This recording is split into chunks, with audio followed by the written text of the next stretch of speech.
Assalamualaikum warahmatullahi wabarakatuh. Welcome back to Kipotech Channel. Oke, di kesempatan kali ini saya ingin merekomendasikan kepada kalian sebuah rakitan PC Kerehore dengan budget 1 juta. Ya, betul, hanya 1 juta, tapi tanpa PGA. Kalau kalian ingin menambahkan PGA, kalian itu harus menambah budget kalian menjadi 1,5 juta. Nanti di akhir video saya akan merekomendasikan PGA apa saja sih yang cocok untuk rakitan PC Kerehore kali ini. Oke, tanpa basa-basi lagi langsung saja kita masuk ke pembahasannya.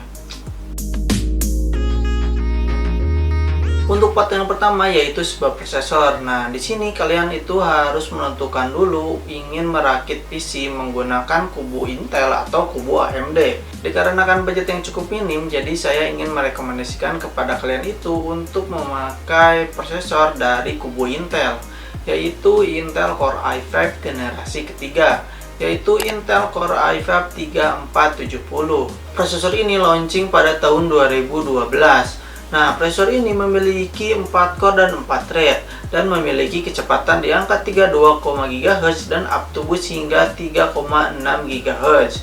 Prosesor ini memiliki TDP di angka 77 watt dan prosesor ini juga memakai soket LGA 1155. Prosesor Intel Core i5 generasi ketiga ini pilihan yang cocok untuk kalian yang ingin merakit PC hanya dengan budget 1 jutaan saja. Meskipun Intel Core i3 generasi ketiga ini terbilang prosesor yang cukup lawas, namun prosesor ini masih sanggup diajak gaming maupun editing. Jika kalian melihat di marketplace, di Tokopedia khususnya, Intel Core i5 generasi ketiga ini dibanderol kisaran di angka 200 ribuan.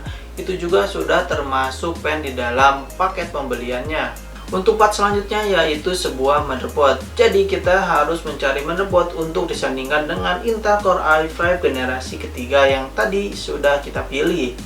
Karena kan Intel Core i5 generasi ketiga ini memakai soket dari Intel yaitu Intel LGA 1155, jadi kita harus mencari motherboard yang serupa dengan prosesornya.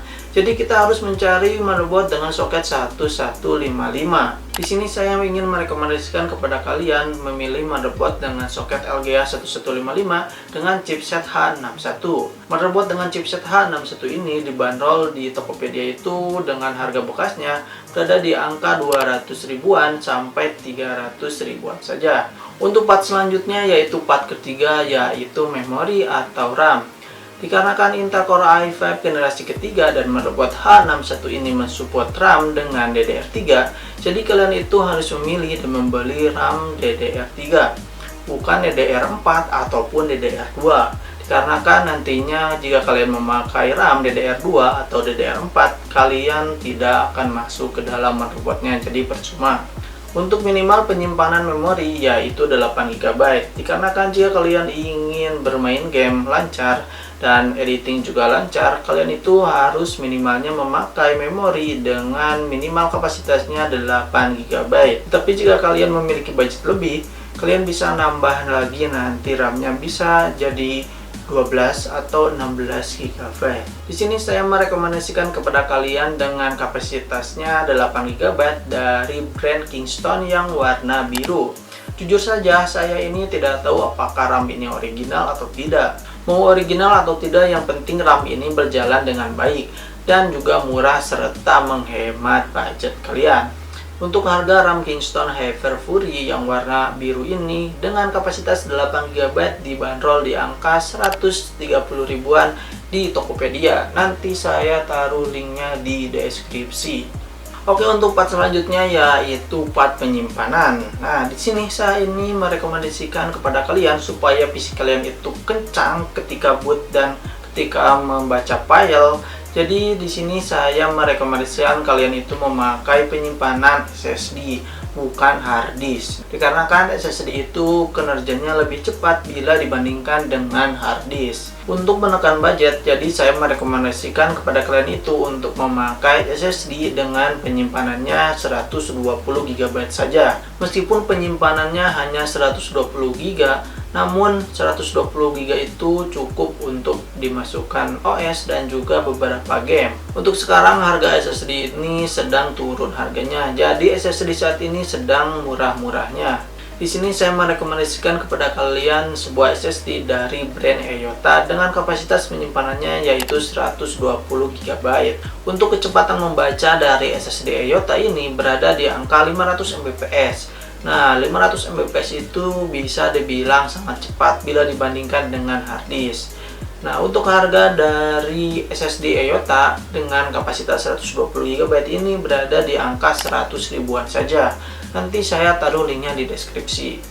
Untuk part selanjutnya yaitu part yang sangat penting, yaitu power supply.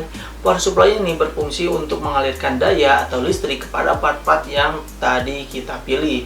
Untuk menghemat budget, jadi di sini saya akan membeli paket bundling power supply dan juga casing. Jadi bisa sedikit lebih murah. Di sini saya akan merekomendasikan kepada kalian sebuah casing yang sudah include dengan power supply, yaitu dari brand SPC, yaitu SPC SKMC 5000. Casing ini sudah include dengan power supply 450 watt. Casing ini mensupport motherboard dengan form factor mini ITX dan juga MATX. Casing ini mampu menampung 120 mm kipas di bagian depan dan juga samping, dan untuk ukuran kipas belakangnya yaitu 90 mm atau milimeter. Casing ini memiliki I/O port yang cukup lengkap di bagian depannya, yaitu 2 kali USB 2.0, terus tombol power, terus tombol reset, dan juga audio port. Untuk harga dari casing ini berada di angka 200 ribuan saja di Tokopedia. Untuk total rakitan part-part yang tadi saya sebutkan yaitu sebagai berikut. Namun jika kalian memiliki budget lebih dan ingin menambahkan PGA card, kalian itu dapat menambahkan PGA card yaitu PGA dari kubu Nvidia yaitu GTX 7050 ataupun GTX 1050 yang harga PGA saat ini sedang turun-turunnya, apalagi yang harga bekas. Di sini saya menemukan sebuah PGA card yang cukup menarik di mata saya, yaitu jika kalian tambahkan PGA card 750, pastinya performa yang didapatkan akan sangat meningkat. Dikarenakan jika kalian ingin bermain game, kalian itu wajib menggunakan PGA eksternal. Untuk harga dari PGA card GTX 750 itu berada di angka 600 ribuan di harga bekas. Berikut adalah gambaran jika kalian menyandingkan i5 generasi ketiga dan PGA GTX 750.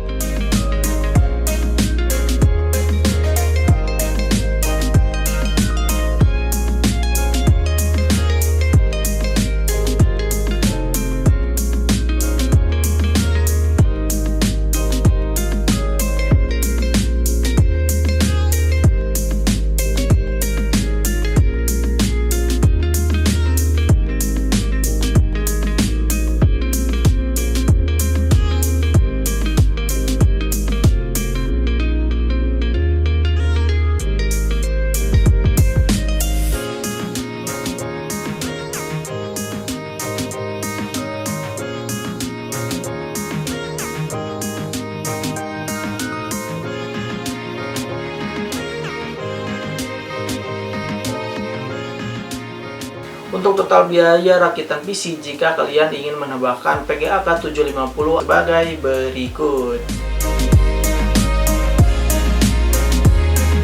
Menurut kalian apakah worth it atau tidak rakitan PC di angka 1 jutaan tersebut? Tulis di kolom komentar ya. Oke, sekian dulu video kali ini, semoga bermanfaat dan jangan lupa tekan tombol like, komen, dan subscribe dan subrek ke channel ini supaya channel ini terus berkembang, dan jangan lupa bagikan ke teman-teman kalian supaya teman-teman kalian juga tahu ada channel ini dan ada rakitan PC 1 jutaan. Oke, sekian dari saya, terima kasih. Assalamualaikum warahmatullahi wabarakatuh. Bye bye.